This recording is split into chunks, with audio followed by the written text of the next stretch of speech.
क्या TikTok use करना safe है? कुछ ही दिनों पहले TikTok crossed 1 billion downloads world wide. इसका मतलब है कि 1/7 of the world population is using TikTok. इस ऐप पर किस टाइप का कंटेंट होता है, वो क्या सोशल मैसेज देता है, वो अच्छा है या नहीं, ये सब बात की बात है। Right now I want to share with you something very dangerous that I discovered about TikTok. You think that I am making sense? इस वीडियो को शेयर जरूर कीजिए क्योंकि इस वीडियो से किसी ना किसी को हेल्प हो सकती है। आज एक्चुअली मैं बहुत एडवेंचरस फील कर रहा था तो मैंने टिकटॉक डाउनलोड किया और मुझे एक काफी अजीब चीज रियलाइज हुई। यू सी, जब आप कोई वीडियो रिकॉर्ड करने की कोशिश करते हैं तब टिकटॉक आपसे आपकी कैमरा की, ऑडियो रिकॉर्ड करने की और SD कार्ड एक्सेस करने की परमिशन मांगता है। ये सारे परमिशंस मांगना बहुत सारे ऐप्स में कॉमन होता है, लेकिन प्रॉब्लम उस चीज की है जिसकी परमिशन टिकटॉक आपसे मांगता नहीं है लेकिन फिर भी डेटा आपसे चुराता है। That's your location.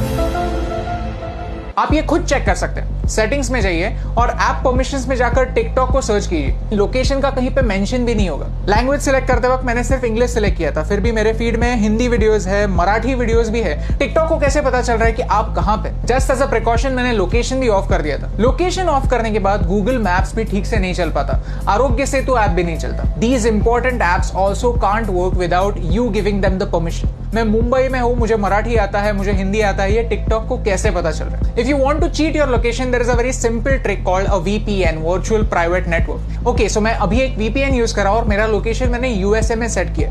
On YouTube all the ads that I am getting over here are from the US। So मैंने YouTube को ट्रिक कर दिया। एज यू कैन सी मेरा हॉटस्टार नहीं चल रहा है और मजे की बात यह है कि अगर मैं टिकटॉक पे जाता हूं तो I can see all the same videos. So how is TikTok doing it? I found the answer.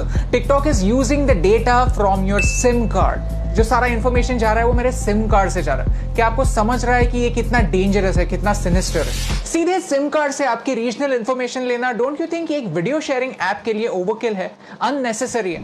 And the worst part is इसके बारे में कोई वार्निंग नहीं है। द ऐप जस्ट सेज कि we will automatically collect it, that's it. ये discover करने के बाद मैंने टिकटॉक की प्राइवेसी पॉलिसी कंप्लीटली पढ़ी और उसमें मुझे कुछ ऑब्जेक्शनेबल पॉइंट्स दिखे। If you link any social media account to TikTok then TikTok वहां की इंफॉर्मेशन यूज कर सकता है आपके बारे में जानने के लिए। टिकटॉक कंटेंट डिलीवरी के लिए HTTP सर्वर्स यूज करता है, HTTPS नहीं, सिक्योर सर्वर्स नहीं। तो ये सर्वर्स हैक हो सकता है। इस वीडियो में किसी ने डेमोन्स्ट्रेट किया है कि कैसे ऑफिशियल अकाउंट से एक गलत मैसेज फॉरवर्ड हो सकता है। आपका अकाउंट डिलीट होने के बाद भी टिकटॉक जब तक चाहे आपका डेटा उनके सर्वर्स में रख सकता है। और मेरा टिकटॉक के साथ सबसे बड़ा प्रॉब्लम है आर्टिफिशियल इंटेलिजेंस। कि ByteDance जो टिकटॉक की पेरेंट कंपनी है वो एक आर्टिफिशियल इंटेलिजेंस कंपनी है। उनका प्रोडक्ट कंटेंट क्रिएशन का प्लेटफॉर्म नहीं है, उनका प्रोडक्ट है algorithm. You see, China wants to be a superpower in AI by 2030. Computer की भाषा क्या होती है?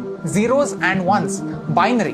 और वही टिकटॉक आपको करने के लिए बोलता है। Whenever you are watching a video on TikTok, you are taking a survey. You are feeding information to the computer, telling them what you like, what you don't like, what you agree with, and what you don't agree with. And all of this information is going to China.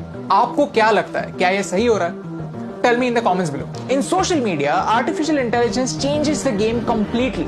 Computer decide करता है कि आपको क्या देखना चाहिए और क्या नहीं देखना चाहिए। सर्च का ऑप्शन ना होने की वजह से प्लेटफॉर्म कंट्रोल करता है कि आप क्या देखेंगे और ये एक बड़ा प्रॉब्लम है। ओके, सो चाइना पर आता है। चाइना में ऐसा लॉ है कि if you are a Chinese company then you have to share the data that you collect with the Chinese government. And because of this Indian ministry of defence ने armed forces को 42 apps अपने phone से delete करने के लिए कहा। India does not have a proper data protection act. We ourselves need to be extra safe. China में freedom of press है ही नहीं। पूरी प्रेस गवर्नमेंट के कंट्रोल में। Syria, Saudi Arabia, Afghanistan, Somalia, ये कंट्रीज भी फ्रीडम ऑफ प्रेस की स्केल पर चाइना से ऊपर आती हैं। और यही सारे रेस्ट्रिक्शंस उन सारे लोगों पर भी अप्लाई हो जाते हैं जो चाइनीज एप्स यूज करते हैं। Start talking about Tibet, start talking about Hong Kong, start talking about Taiwan. अगर आपका वीडियो स्ट्रेट अवे बैन नहीं हुआ तो वो ज्यादा लोगों तक नहीं पहुंचेगा। यू सी, आज चाइना को तिब्बत से प्रॉब्लम है, कल अरुणाचल प्रदेश से भी हो सकती है, लद्दाख से भी हो सकती है। If you can't talk about this stuff, how will you know about it? How will you raise your voice? And by using these Chinese apps we are supporting China's version of the internet.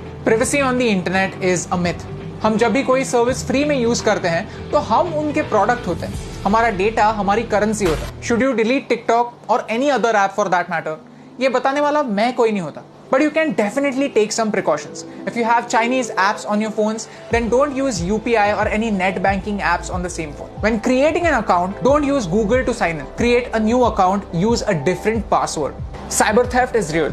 Keep changing your passwords and keep your emails safe. If you go to haveibeenpawned.com, you can find out whether your personal information has been breached. All I want to say is this is not TikTok versus YouTube. I am giving you TikTok's example because TikTok is popular and you can check it yourself. If you are a TikTok creator, then this concerns you more than me because आपका data ज्यादा share हो रहा है. It's important for you to know कि China के products को सस्ता मत समझिए, चाइना के एप्स को फ्री मत समझिए, because everything comes at a cost. My question is, can you pay the price?